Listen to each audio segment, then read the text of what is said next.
Hi hello students, आप सभी का एग्जाम तक चैनल पर स्वागत है। आज हम लोग पढ़ने जा रहे हैं पॉलिटी में भारत के राष्ट्रपति।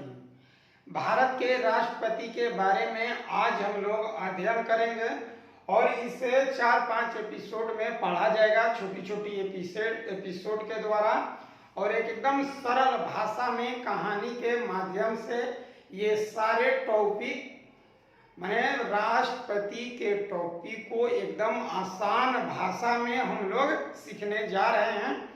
कोई भी नया स्टूडेंट हो या पुराना स्टूडेंट हो, माने किसी भी रेलवे, एसएससी, बीपीएससी जो भी तैयारी आप करते हैं, इस वीडियो को अच्छी तरह से देखिए, शुरू से अंत तक देखिए। यदि आपको अच्छा लगता है तो आप इस चैनल को प्लीज सब्सक्राइब कीजिए, ताकि आपको जब भी मैं पढ़ाऊं तो उसका नोटिस आपके पास जा सके और आप अच्छी तरह से इस चैनल का लाभ उठा सकें। तो चलिए हम लोग शुरू करते हैं। भारत के राष्ट्रपति।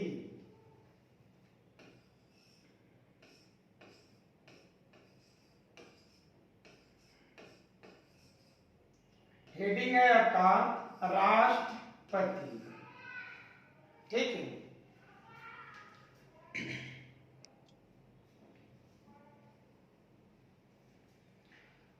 भारत के राष्ट्रपति आज हम लोग पढ़ने जा रहे हैं। तो इसका वर्णन संविधान में कहाँ है ये पता करेंगे। आप जानते हैं कि हमारे संविधान में कितने भाग हैं? 22 भाग। तो भाग नंबर जो 5 है, इसमें आपको अध्ययन करना है संघ के बारे में। भाग 5 में क्या पढ़ना है? संघ, ठीक है। फिर है कि भाग 5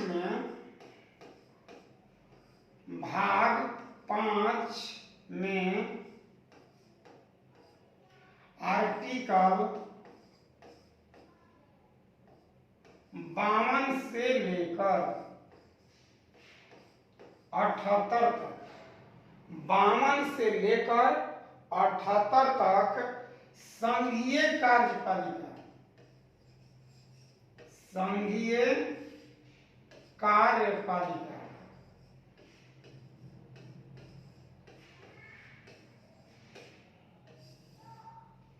अब मतलब इतनी बात समझिए।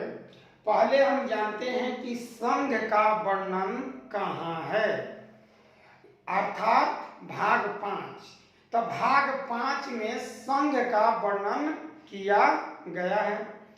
भाग 5 में ही आर्टिकल नंबर 52 से लेके 78 तक, 52 से लेके 78 तक संघीय कार्यपालिका का वर्णन किया गया है। आप जानते हैं कि लोकतंत्र के 3 स्तंभ होते हैं। लोकतंत्र के कितने स्तंभ? 3 स्तंभ होते हैं। कौन कौन? विधायिका, कार्यपालिका, न्यायपालिका। एक चौथा स्तंभ होता है पत्रकारिता, प्रेस। ये चौथा स्तंभ रखा गया है। तो किसी भी देश के जो लोकतंत्र होता है वह 3 चीजों पर टिका हुआ है। कौन कौन? कार्यपालिका, विधायिका, न्यायपालिका। तो कह रहे कि संघीय कार्यपालिका का वर्णन। संघीय, आप जानते हैं कि भारत राज्यों का संघ है, भारत राज्यों का संघ है। तो उसमें संघीय कार्यपालिका, हमारे देश में संसदीय शासन प्रणाली लागू किया गया है। संसदीय शासन प्रणाली ब्रिटेन में है। तो ब्रिटेन में संसदीय शासन प्रणाली चलता है। तो वही नियम कानून भारत में भी रखा गया है, संसदीय शासन प्रणाली। तो संसद में आता कौन कौन है? तो लोकसभा, राज्यसभा और भारत के राष्ट्रपति। लोकसभा, राज्यसभा और भारत के राष्ट्रपति। तब यहाँ देखिए हम लोग क्या पढ़े कि भाग 5 में किसका वर्णन है? संघ का। किसका वर्णन है बाबू? संघ का। अर्थात भाग 5 किससे संबंधित है? संघ से। भाग 5 में किसका उल्लेख किया गया है? तो संघ का। भाग 5 में आर्टिकल 52 से लेकर 78 तक संघीय कार्यपालिका का जिक्र किया गया है, उल्लेख किया गया है, वर्णन किया गया है।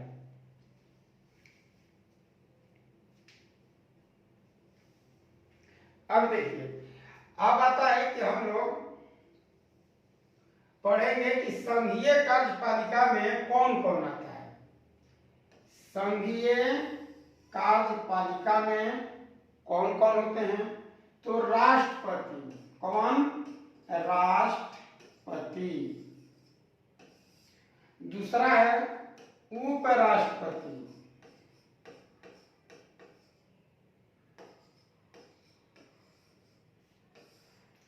तीसरा प्रधानमंत्री।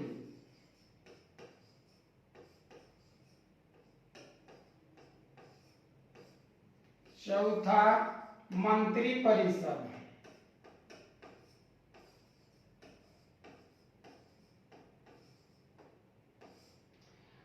एक आपका पांचवा है, पांचवा महान्यायवादी। महान्यायवादी।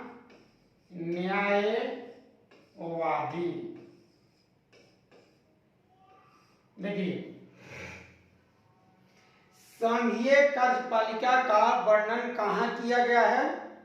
आर्टिकल संविधान के भाग नंबर 5। आप लोग जानते हैं कि हमारा संविधान कितने भागों में बांटा गया है? 22 भागों में।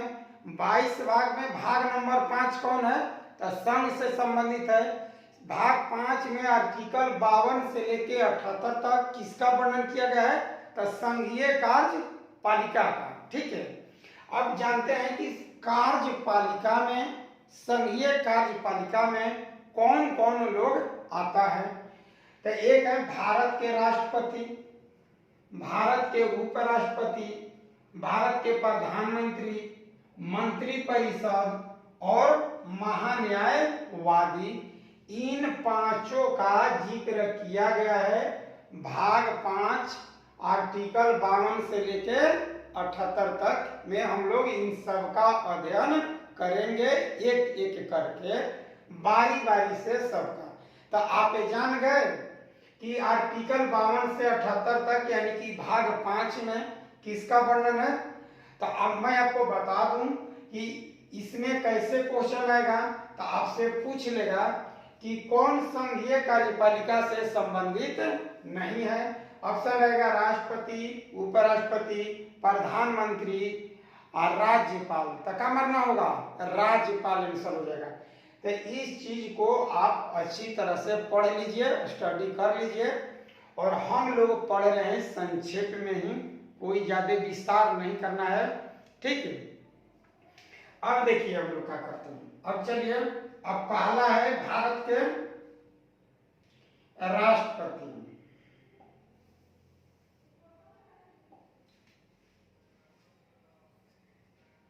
राष्ट्रपति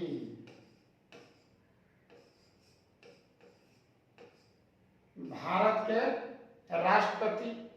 तो भारत के जो राष्ट्रपति होते हैं किस चीज के प्रतीक होते हैं? पहले तो कहते हैं इसे कि प्रथम नागरिक होते हैं। भारत के राष्ट्रपति प्रथम नागरिक है। आपसे आ जाएगा प्रश्न कि भारत के प्रथम नागरिक कौन है? तो आंसर क्या होगा? राष्ट्रपति। First citizen, who is the first citizen? तो प्रथम नागरिक कौन है? भारत के राष्ट्रपति। ये किस चीज के प्रतीक हैं भारत के राष्ट्रपति? बोलिए। एकता का, एकता, अखंडता तथा सुदृढ़ता, सुदृढ़ता। भारत के राष्ट्रपति की जैसे प्रतीक के मतलब आप जानते हैं कि जो सफेद झंडा होता है वह शांति के प्रतीक है, जो लाल झंडा होता है वह खतरे का प्रतीक है। तो उसी तरह से भारत के राष्ट्रपति किस चीज का प्रतीक है? तो एकता का, अखंडता का तथा सुदृढ़ता का प्रतीक भारत के राष्ट्रपति को कहा जाता है। अब देखिए आगे हम लोग पढ़ेंगे आर्टिकल के माध्यम से। आइए आर्टिकल नंबर 52। आर्टिकल नंबर 52 में दिया हुआ है कि भारत में एक राष्ट्रपति होगा। भारत में एक राष्ट्रपति होगा। समझे? पूछता है कि किस आर्टिकल के तहत भारत में एक राष्ट्रपति होगा और वह निर्वाचित राष्ट्रपति होगा, वंशानुगत नहीं। क्या? निर्वाचित। ब्रिटेन में देखिए जो है वो राजा ही होते हैं वंशानुगत, लेकिन भारत के संसदीय शासन प्रणाली में भारत के राष्ट्रपति को रखा गया है और ये पद जो है यह वंशानुगत नहीं है, अर्थात भारत के राष्ट्रपति जो एक बार बन जाए उसी के खानदान नहीं बन सकता है बार बार। क्या होगा कि बार बार चुनाव होगा और जो चुना जाएगा वही लोग इसमें भारत के राष्ट्रपति होंगे। तो किस आर्टिकल के तहत भारत के राष्ट्रपति होते हैं? तो आर्टिकल नंबर 52। Article number 52। अब देखिए आर्टिकल नंबर 53। आर्टिकल नंबर 53 में दिया गया कार्यपालिका की शक्ति। कार्यपालिका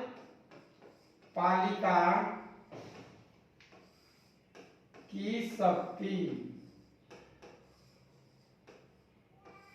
राष्ट्रपति में निहित है। राष्ट्रपति में निहित है।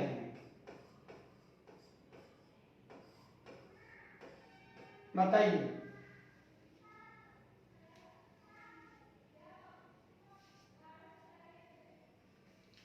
कार्यपालिका की बाबू शक्ति किसमें है? राष्ट्रपति के पास है। अब समझते हैं कि कार्यपालिका किसको कहते हैं। कार्यपालिका केवल नाम सुनने से नहीं हो जाएगा। आप जानते हैं कि भारतीय लोकतंत्र के 3 स्तंभ कौन कौन है? विधायिका, कार्यपालिका और न्यायपालिका। चौथा स्तंभ रखा गया है मीडिया को, पत्रकार को। तो यहाँ मैं बता दूं कि विधायिका का, देखिए विधायिका का काम है विधि बनाना। विधायिका का काम क्या है? विधि बनाना, कानून बनाना, नियम बनाना। उस विधि कानून के तहत भारत के जो भी कार्यपालिका के सदस्य हैं वही नियम कानून से पूरे देश का शासन प्रशासन करते हैं। तब विधायिका का काम है कानून बनाना। कार्यपालिका का काम है कि उस कानून से देश का शासन प्रशासन करना है। अगर कोई व्यक्ति ठीक ढंग से, सही तरीके से अगर शासन प्रशासन नहीं करता है, बनाए गए नियमों के अनुसार नहीं करता है, तो उसे न्यायपालिका द्वारा दंडित किया जाता है। ठीक है। तो अब समझे कि कार्यपालिका किसे कहते हैं। विधायिका जब कानून बनाएगी तो उस कानून के तहत कार्यपालिका का काम है कि शासन प्रशासन करना। तो ये आर्टिकल नंबर किसमें है? 53 में। आर्टिकल नंबर 53 कहता है कि कार्यपालिका की शक्ति भारत के राष्ट्रपति में निहित है। समझ गए? किसमें है? राष्ट्रपति में। अब आगे चलते हम लोग आर्टिकल नंबर 54 देखिए। आर्टिकल 54 इसमें लिखा हुआ है निर्वाचक मंडल। निर्वाचक मंडल, निर्वाचक मंडल का मतलब कि भारत के राष्ट्रपति के जब चुनाव होगा तो उसमें भारत के राष्ट्रपति के चुनाव में कौन कौन लोग भाग लेंगे, भारत के राष्ट्रपति के चुनाव में कौन कौन लोग भाग देंगे, अर्थात कौन लोग उन्हें वोट देंगे। क्या डायरेक्ट जनता वोट देती है? तो नहीं। तो वोट कौन देता है? तो जनता के प्रतिनिधि वोट देता है। तो देखिए कौन कौन इसमें भाग लेता है निर्वाचक मंडल में। संसद के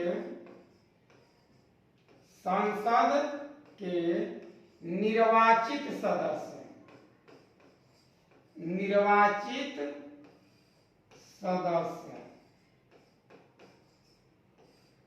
फिर विधानसभा के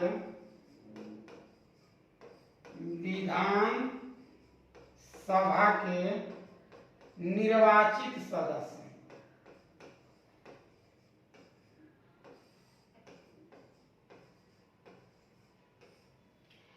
लोकसभा और राज्यसभा दोनों को संसद कहा जाता है, उसमें राष्ट्रपति भी होते हैं।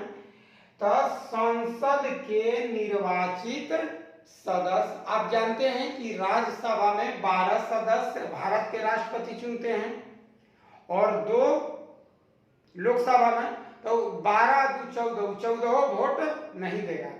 और जिन जिन राज्यों में विधानसभा है वहां 1 गो मनोनीत सदस्य होते हैं, तो वो भी राष्ट्रपति के चुनाव में भाग नहीं लेंगे।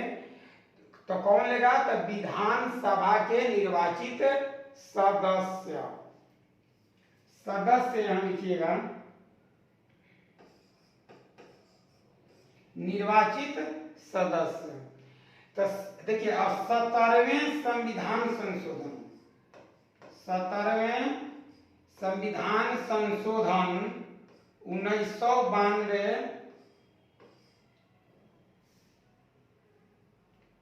1992 के तहत दिल्ली और पुदुचेरी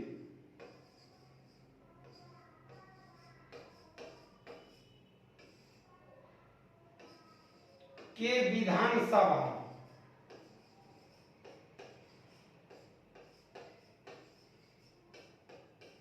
के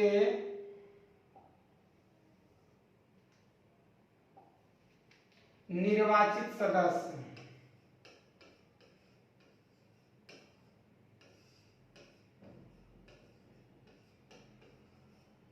माने राष्ट्रपति के चुनाव में याद कर लीजिए वोट कौन देगा?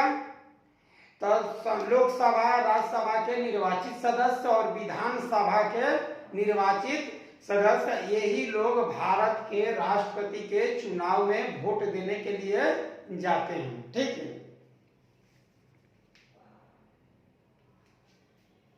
ठीक है ना। तो आप जान गए कि निर्वाचक मंडल में कौन कौन होता है। अब भारत के राष्ट्रपति,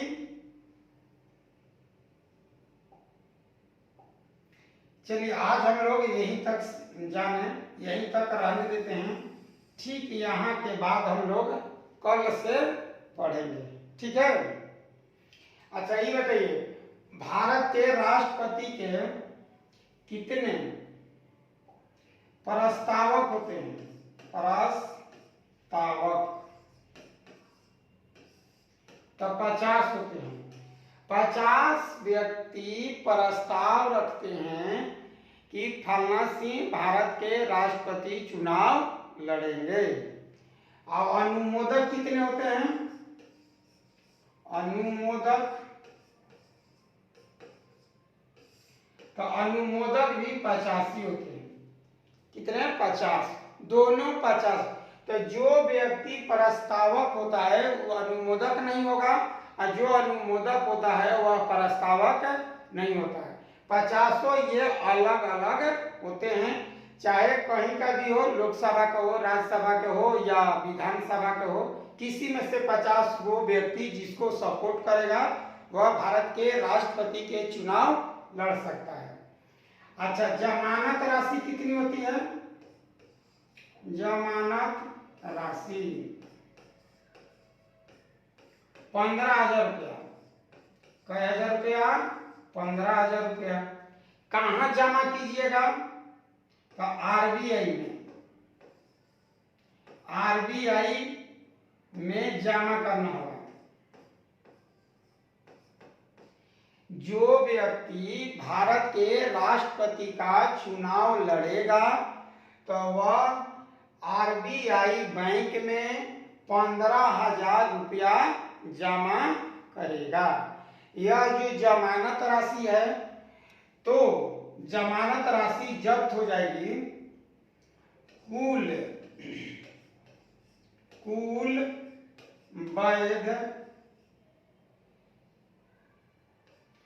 वैध मत का 1/6 हिस्सा,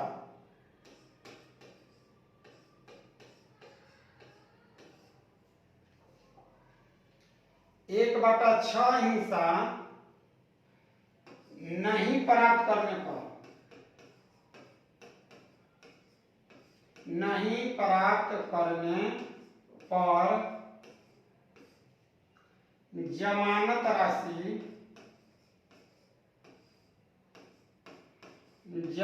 राशि जब्त हो जाएगी।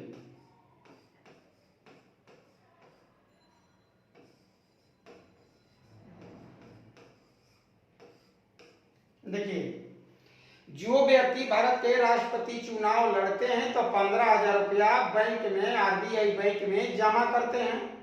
अगर ये व्यक्ति 6 गो में 1 वोट प्राप्त करता है, 600 में 100 वोट प्राप्त करता है, तो उसे जमानत राशि पुनः वापस मिल जाएगी। अगर नहीं करता है, 6 वोट में से 1 वोट नहीं मिलता है, अर्थात 600 व्यक्ति वोट दिए तो इन्हें कैसो मिलना चाहिए? 100 वोट मिलना चाहिए। अगर 99 को वोट मिलता है तो ये जमानत राशि उसे नहीं मिलेगी, वापस जब्त हो जाएगी। ठीक ना? तो चलिए, आज हम लोग बहुत ही इम्पोर्टेंट टॉपिक भारत के राष्ट्रपति पढ़े। चलिए, संक्षेप में यही चीज अब मैं फिर एक बार आप लोग को दोहरा देता हूं कि भाग 5 का संबंध किससे है? तो संघ से है। भाग 5 में आर्टिकल नंबर 52 से लेकर 78 तक किस चीज के बारे में अध्ययन करना है? तो संघीय कार्यपालिका, संघीय कार्यपालिका। और संघीय कार्यपालिका में कौन कौन होते हैं? तो भारत के राष्ट्रपति, उपराष्ट्रपति, प्रधानमंत्री, मंत्रिपरिषद और महान्यायवादी। इसके बाद भारत के राष्ट्रपति जो होते हैं, आर्टिकल नंबर 52 के तहत भारत में एक राष्ट्रपति होगा। और भारत के राष्ट्रपति जो होते हैं देश के प्रथम नागरिक होते हैं, भारत के प्रथम नागरिक होते हैं। किस चीज का प्रतीक होते हैं? तो एकता, अखंडता और सुदृढ़ता का। ठीक है। इसके बाद है कि भारत के राष्ट्रपति में कार्यपालिका की शक्ति निहित है किस आर्टिकल के तहत? 53 के तहत। और 54 के तहत हम लोग पढ़े निर्वाचक मंडल। तो 3 आर्टिकल आप लोग याद कर लीजिएगा। ठीक, इसके आगे हम लोग कल से पढ़ेंगे। इसी के साथ जय हिंद, जय भारत।